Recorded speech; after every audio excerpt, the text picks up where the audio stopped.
This is News Now, reaching you live from iBrandTV News Studio in Lagos, Nigeria. Coming up,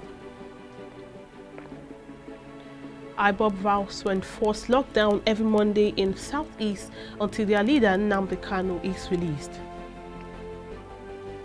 United States Consul General in Nigeria, KYARI, decries Nigeria's business environment.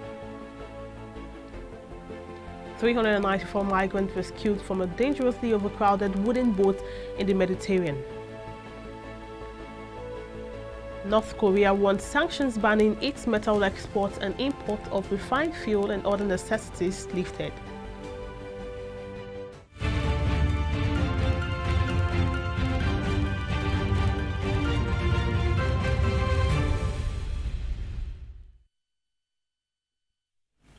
Many thanks for joining us on News Now.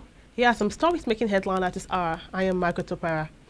Now, the Vice President Yemi Osinbajo has assured Buhari's regime is prioritizing job creation in every way possible, including fixing job creation initiatives and its policies. Osinbajo said this on Monday at the formal presentation of the research report of Course 29 of the National Defense College titled Creating Job and Opportunities for Africa's Largest Youth Population at the Presidential Villa, Abuja. Senior Special Assistant to the Vice President on Media and Publicity, Laolu Akonde, disclosed this in a statement titled Why We Are Prioritizing Job Creation by Osinbajo. The Vice President said he would recall when the President was speaking concerning the budget in 2019. He mentioned that one of the critical things to do concerning every minister is that with every policy we must state how many jobs to create. Osinbajo enumerated some of the programs specifically designed to create jobs, including the Economic Sustainability Plan, an initiative he said has a major mandate to create jobs. He listed other initiatives such as the Food for Jobs program, which has identified 5 million farmers, and the BVN numbers to give loans to these farmers, among others. Now, the United States Consul General in Nigeria, KYARI, on Monday acknowledged businesses in Nigeria face many challenges while expressing optimism that the Lagos Free Zone provides opportunities for businesses to thrive. This was disclosed in a statement by the U.S. mission following a meeting with delegates comprising representatives the American Business Council and United States Consulate General, Lagos, to access the Lagos Free Zone and under construction Lekki Deep Sea Port. According to the statement, the visit was to review the benefits of the initiative for U.S. businesses and showcase those that have already availed themselves to them.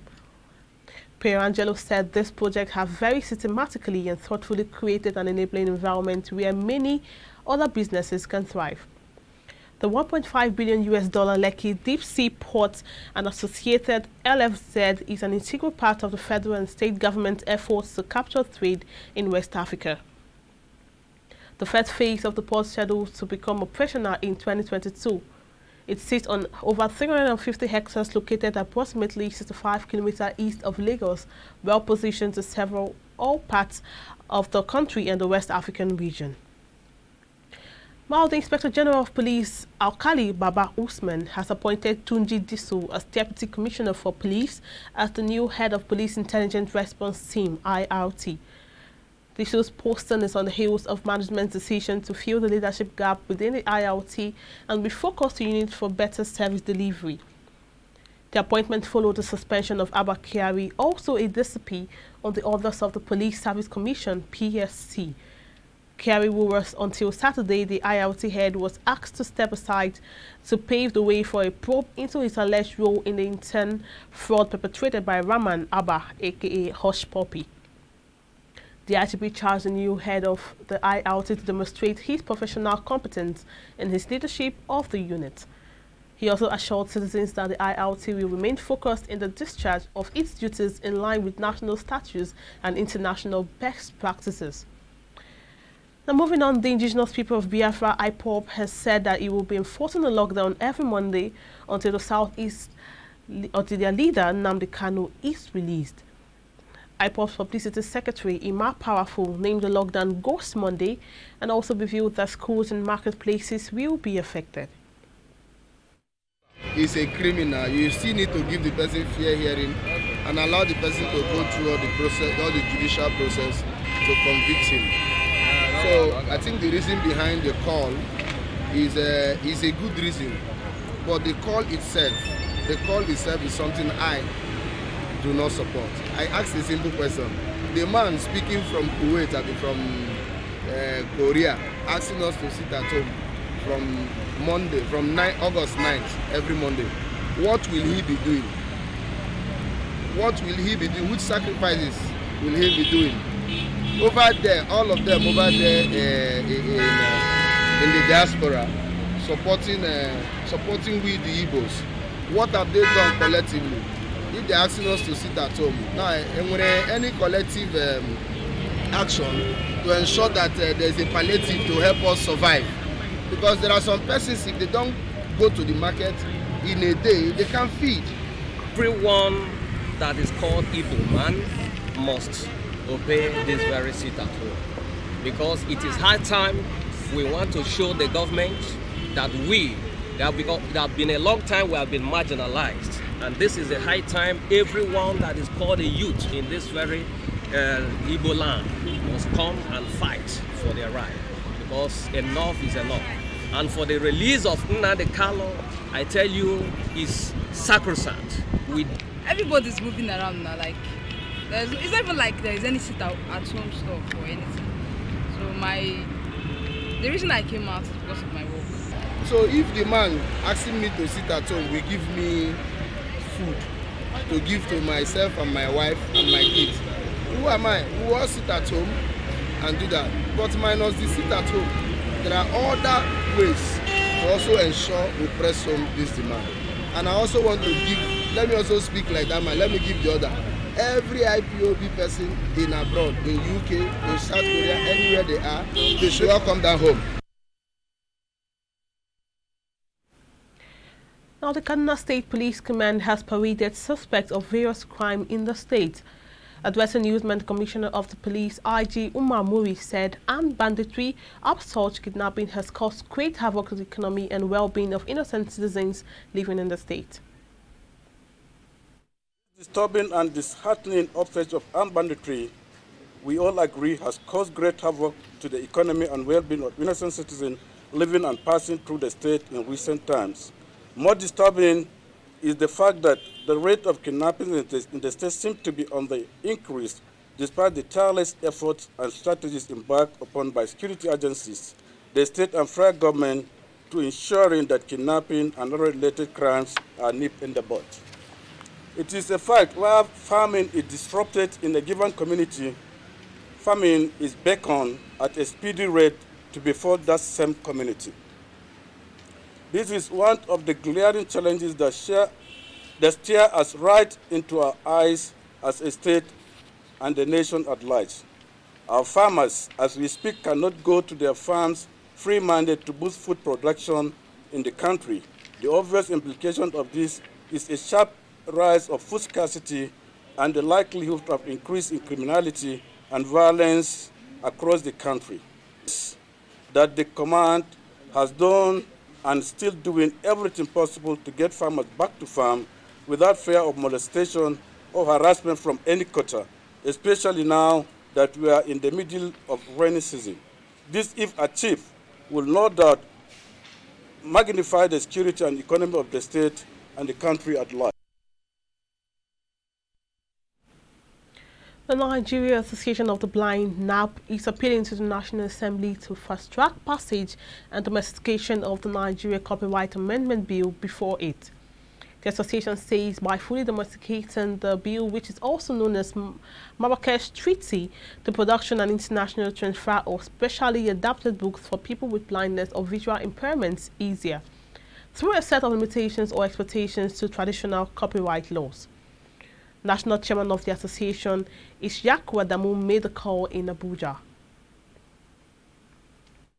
Additionally, the treaty facilitates cross-border exchange of published works produced in accessible format. Pupils, students, and undergraduates who are blind and visually impaired will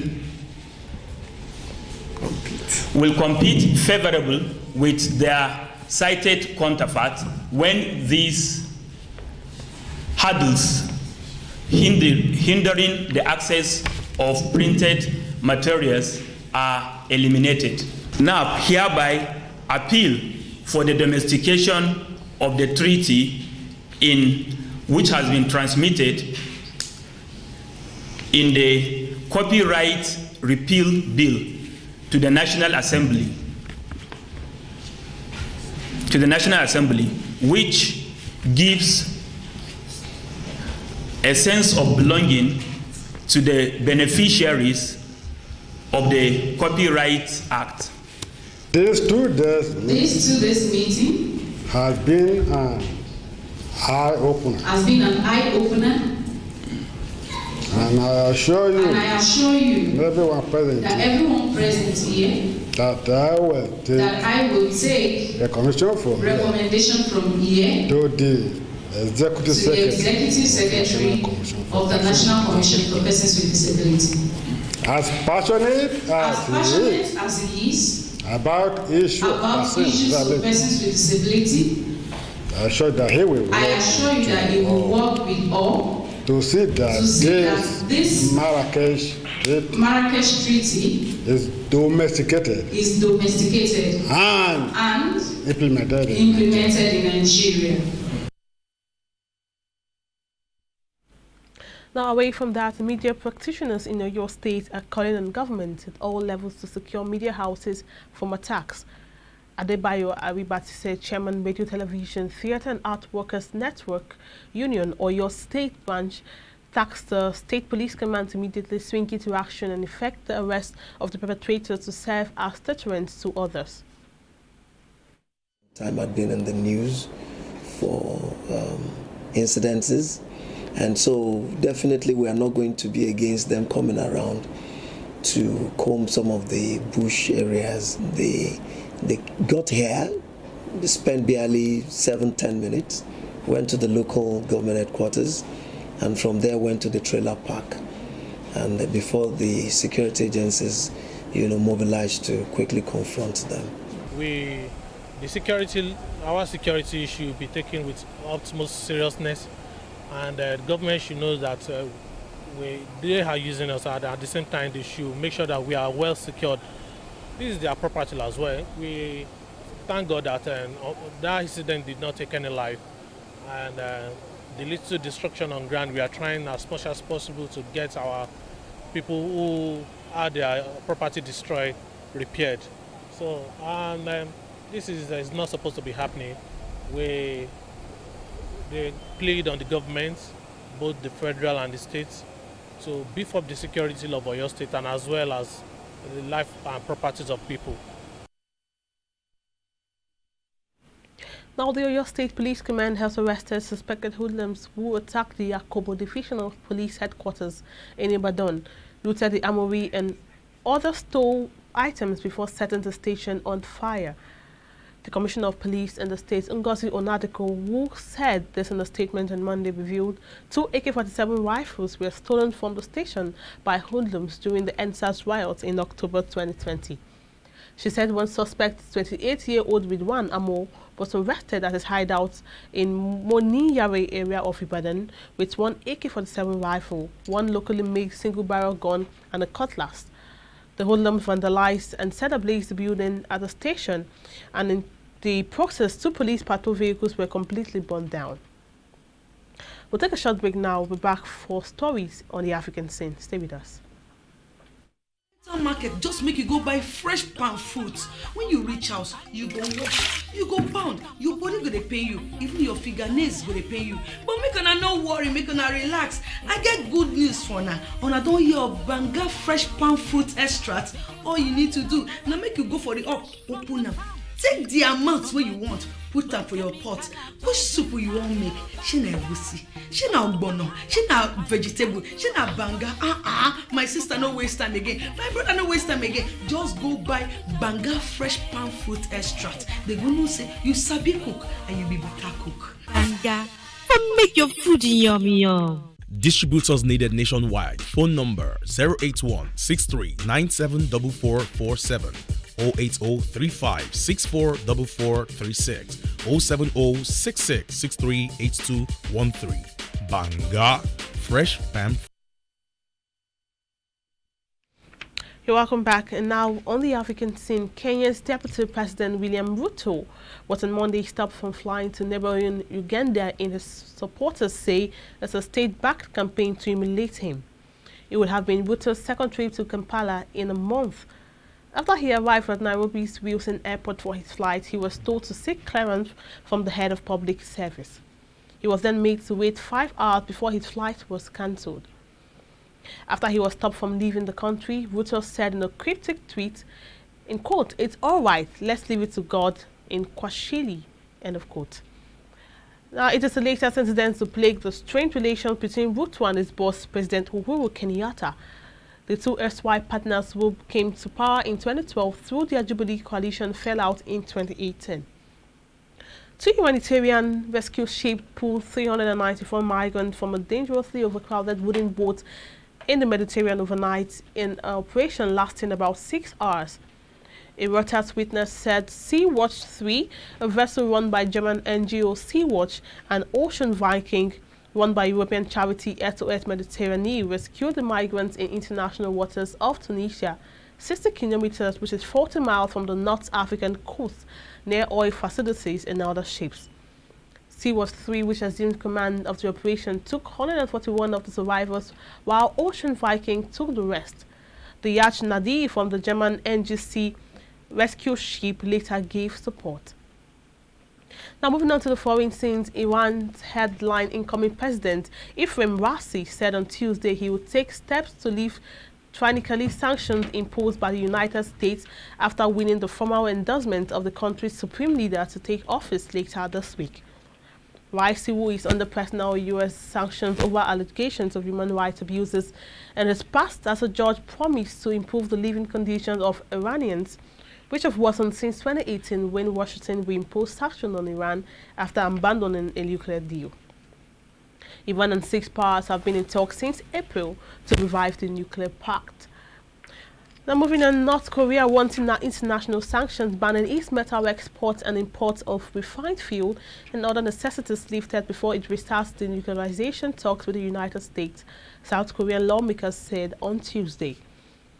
The North has also demanded the easing of sanctions on its imports of luxury goods to be able to bring in fine liquors and suits, the lawmakers said after being briefed by Park Jae-won, head of the National Intelligence Service (NIS), South Korea's main intelligence agency.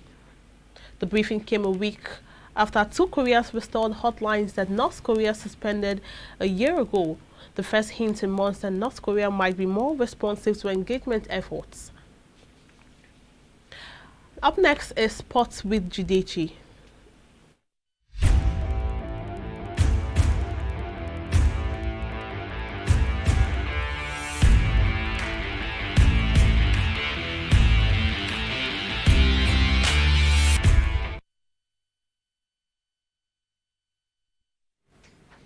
Welcome to the sports update. I am Jidechi Chidi. Now, Nigeria Wrestling Federation President Daniel Igali has revealed that the successes recorded so far at the ongoing Tokyo 2020 Olympics by Nigerian wrestler Blessing Oborodudu are as a result of 10 years of careful planning. The former Olympics gold medalist revealed on Monday that he discovered the 68 kg wrestler from her school Interhouse Sports and described Oborodudu as one of the most disciplined athletes he's ever worked with, adding that her semi-final victory was not a fluke.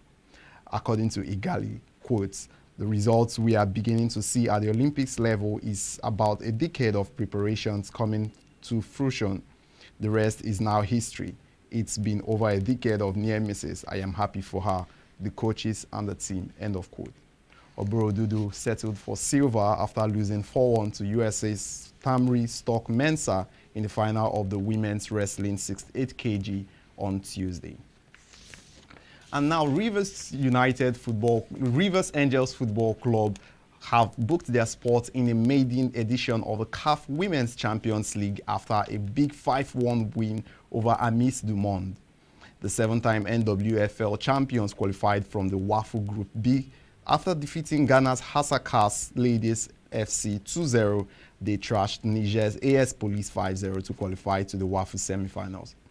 Goals from Ezenagu Miriam in both halves of the game and 3 other goals by Abiodun Deborah, Damilola Koku and Cynthia Aku was enough for the Port Harcourt side to seal a ticket. Rivers Angels will now face Hasakas Ladies in the final, but the two teams will represent the WAFU region and have secured qualification for the 2021 CAF Women's Champions League taking place in Egypt later in the year. And that's all for now on the sports update. Margaret, it's all yours now.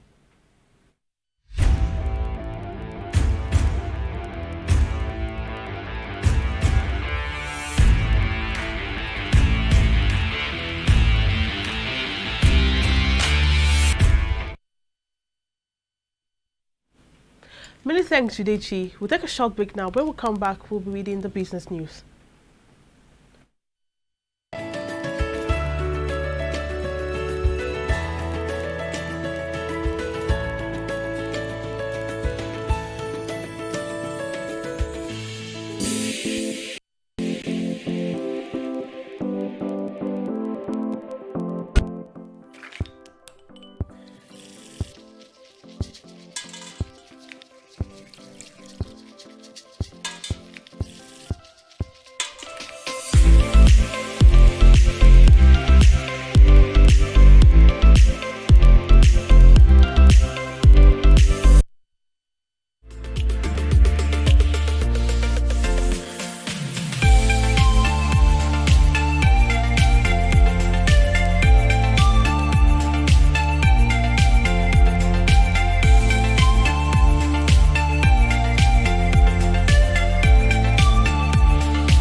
Most people don't understand the magic of a perfect skin, the allure of a well-pampered skin.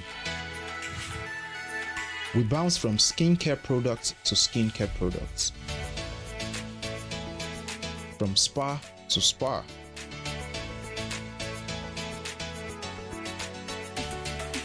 Looking for that ideal solution.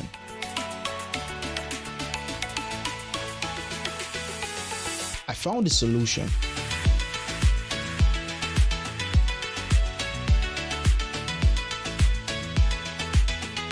And it's Blemiville Skincare and Spa.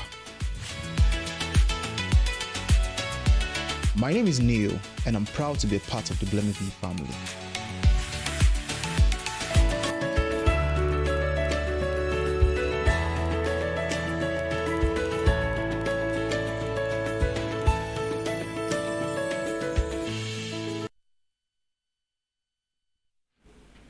Now in business news, the Central Bank of Nigeria says it has implemented monitoring mechanisms to ensure that deposit money banks fulfill the legitimate foreign exchange demands of customers.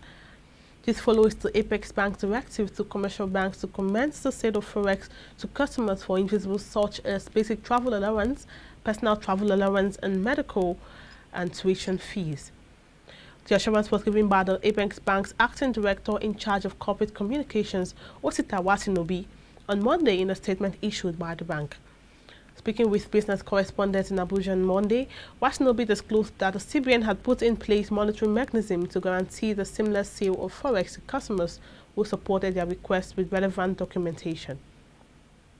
Now, the Board of Governors of the International Monetary Fund on Monday greenlit increasing the institution's lending capacity to $650 billion, the last step in approving an initiative to boost aid the most vulnerable countries.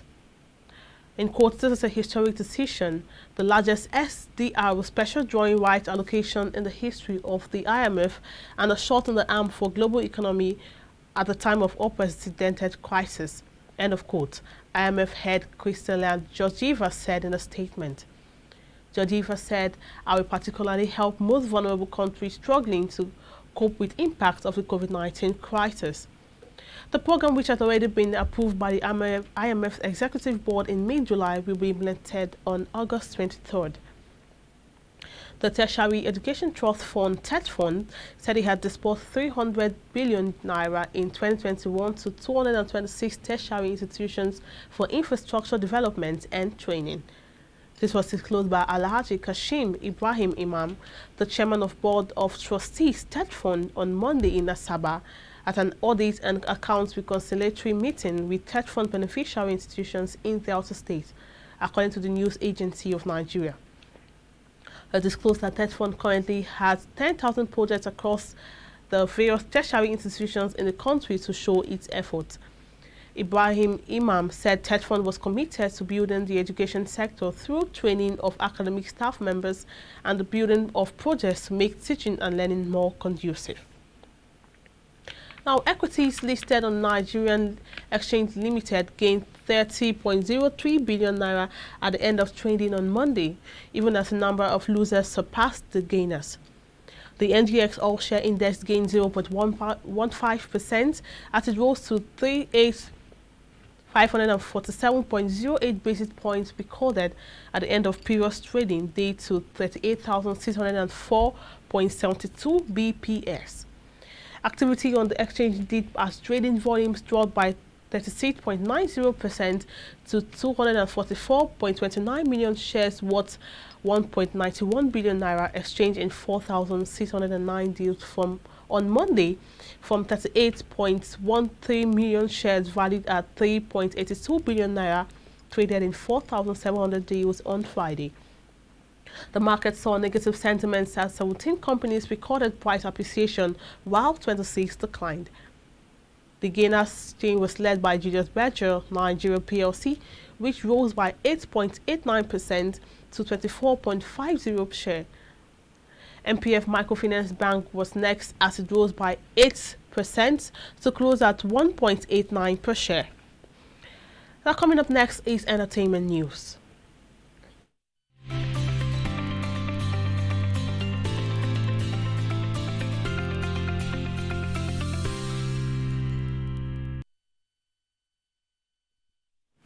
Nollywood actor Yul Edochie says weddings shouldn't be done to impress anybody. The Nollywood actor hence advised intended couples to shun away the idea of borrowing money to finance their weddings. The movie star made this known via his Instagram page. He warned people against falling into debt because they are trying to throw a lavish wedding party to impress people. The movie star is known to be a crusader for couples starting and climbing the wealth ladder together. Edochie and his wife celebrated their 16th wedding anniversary back in October 2020. Now, Nollywood actress Somkele in Dalama and her husband have welcomed a second child. The movie star shared the big news via her Instagram page on Monday, August 2nd, 2021. Hashtag God is good, hashtag all the time. She captured a photo of her baby. The last time the movie star talked about her child was when she revealed how her first son survived cancer. The movie star narrated how her son became cancer-free after an earlier diagnosis. Congratulations to the movie star. Now, with that good news, we wrap up news now at this hour. For more stories, visit our website, follow our social media platforms, like and drop a comment for us on the comment section. My name is Margaret Opera.